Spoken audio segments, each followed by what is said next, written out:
படம் பிடிச்சிருக்கு நல்லாயிருக்கு. இடவலைக்கு மேலே சிங்கப்புலி வர சீன் படத்தில் அதான் அருமையான சீன் படத்தில். கிளைமேக்ஸ் ஓகே பக்கவாக இருந்துச்சு.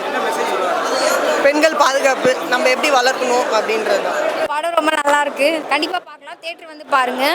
படத்தில் எல்லாருமே ஆக்சுவலாக ஒருத்தர் ஒரு மாதிரி அவேர்னஸ் கண்டென்ட் எடுப்பாங்க.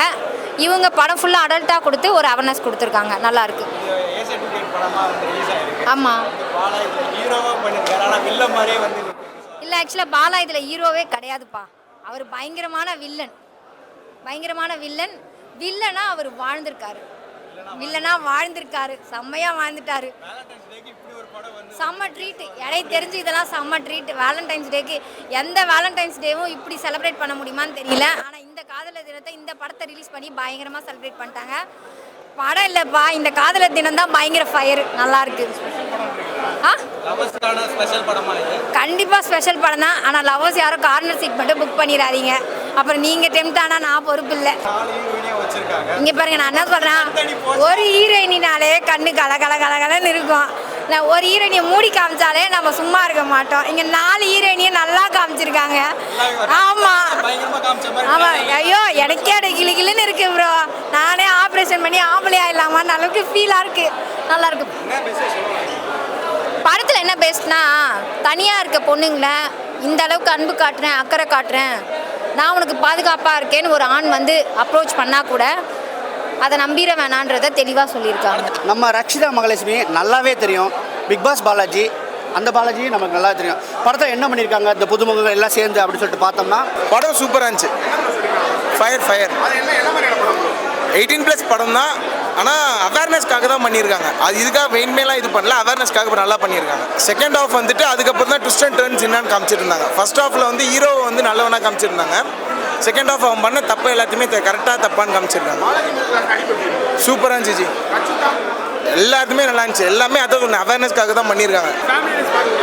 ஃபேமிலி பார்க்கலாம். எனக்கு தெரிஞ்சு ஃபேமிலி பார்க்கலாம். ரொம்ப இதுவாக தான் பார்க்கணும்னு கிடையாது. கண்ணோட்டம் தான் எல்லாமே, வேறு ஒன்றுமே இல்லை. படம் வந்து பார்த்தீங்கன்னா எதிர்பார்த்ததை விட ரொம்ப நல்லாவே இருக்குது. நான் எந்த அளவுக்கு எதிர்பார்க்கல. ஏதோ கிளாமர் பண்ண போகிறாங்க, என்ன பண்ண போகிறாங்க, சரி இதை நம்ம போனோம்னா ரிவ்யூவே கொடுக்க முடியுமா, அந்தளவுக்கு ஒரு பி கிரேட் மூவியாக இருக்க போகுது அப்படின்னு நினச்சி தான் வந்தோம். ஃபர்ஸ்ட் ஹாஃபை பொறுத்தவரைன்னா ஒரு மர்டர் நடக்குது. அந்த மர்டரை வந்து பார்த்தீங்கன்னா டைரக்டர் கம் ப்ரொடியூசர் வந்து இன்வெஸ்டிகேட் பண்ணிகிட்டே போயிட்டுருக்காரு. அந்த ஜேஎஸ்கே தானே அவர் இன்வெஸ்டிகேட் பண்ணிகிட்டே போயிட்டுருக்காரு. அதனால் வந்து உண்மையிலே ஃபர்ஸ்ட் ஹாஃப் பார்த்தா என்ன சொல்ல வர்றாங்க, பரவாயில்லையே இந்த படம். இன்னும் சொல்ல போனோம்னா ஸ்மைல் மேனை விட ஒரு நல்ல பரபரப்பாக போயிட்டு இருக்குது. அந்த மாதிரி தான் நம்ம யோசிச்சுக்கிட்டு இருந்தோம். இன்டர்வல் விடுறாங்க. இன்டர்வல் விட்டோன்னா சரி ஓகே, செகண்ட் ஹாஃபில் என்ன பண்ணுறாங்க பார்த்தா, செகண்ட் ஹாஃபில் தான் அந்த கிளாமரு எதனால் வந்து இந்த பையன் கொலை பண்ணா அப்படிங்கிற ரீசனை வந்து சொல்லி படத்தை முடிக்கிறாங்க. உண்மையிலே சொல்கிறேன், எதிர்பார்த்த விட ரொம்ப நல்லாவே இருக்குது. பிக் பாஸ் பாலாஜியை பொறுத்தவரை இந்த படத்தில் வந்து அவருடைய ரோல் வந்து காசி, அந்த பொள்ளாச்சி காசியில் அதை மையப்படுத்தினால இனிமேல் அவர் பிக் பாஸ் பாலாஜியே கிடையாது, காசி பாலாஜின்னு சொல்லலாம். அந்தளவுக்கு சின்ன முகங்களெல்லாம் நம்ம வந்து வரவேற்கணும், பெரிய அளவில் பண்ணணும். இவர் வந்து இந்த அளவுக்கு தைரியமாக இந்த கேரக்டர் எடுத்து பண்ணது பார்த்தீங்கன்னா கத்தி முனையில் நின்ற மாதிரி தான். அது ஏன் இந்த கேரக்டர் எடுத்து பண்ணாப்பிள்ளைன்ற யோசிச்சு வச்சா கடைசியில் ஒரு கட்டத்தில் யோசனை பண்ணி பார்த்தா நம்ம தனுஷ் வந்து துள்ளுவதோ இல்லைங்கிற ஒரு கான்செப்ட் பண்ணனால தான் அவர் வெளியவே வந்தார். அப்போ வந்து இப்போ சொல்லும் போது அவர் அழுதுட்டார் அந்த மேட்டரை. ப்ரோ இந்த கான்செப்டை நீங்கள் எடுத்தேன்னு சொல்லிட்டு கவலைப்படாதீங்க. தனுஷ் வந்து ரிஜிஸ்டர் ஆனது எங்கேன்னு கேட்டால் துள்ளுவதோ இல்லாமல் தான். அதுக்கடுத்து பார்த்தீங்கன்னா காதல் கொண்டேன், அது ஒரு மாதிரியான கில்மா மூவி தான். 2வது படமும் அதே மாதிரி பாட்டுங்க. 3வது படம் தயவுசெய்து தொற்றாதீங்க. தமிழ் சினிமா உங்களை தூக்கி வீசிருன்னு சொல்லிட்டு டேரெக்டாகவே சொல்லிட்டேன்.